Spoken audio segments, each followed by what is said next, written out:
with respect to this specific dialogue that you have come to join us on, we want to be able to infuse or set on the agenda of the National Assembly as it prepares and runs up on its legislative agenda, how it intends as an institution, its members as distinguished senators and honorable members intend to engage with citizens, not just their constituents, intend to engage that they not only infuse the interest, promote and project the interests of citizens in the legislative agenda, which I'm sure that they're already doing. How do we extend that engagement beyond just infusing the interests of citizens and constituents in the legislative agenda of the Senate and of the House of Representatives?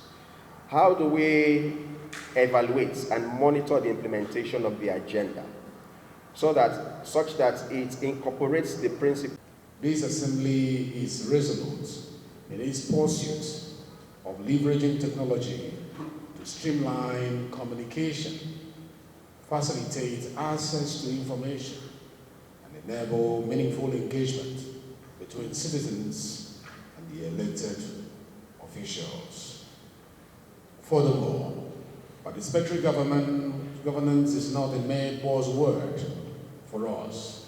No, it is the cornerstone of our legislative agenda. We intend to establish mechanisms that enable citizens to actively participate in the legislative process, ensuring definitely that their voices are heard. Then the legislative process provides for the conduct of public hearing, like the ED said in his opening remarks.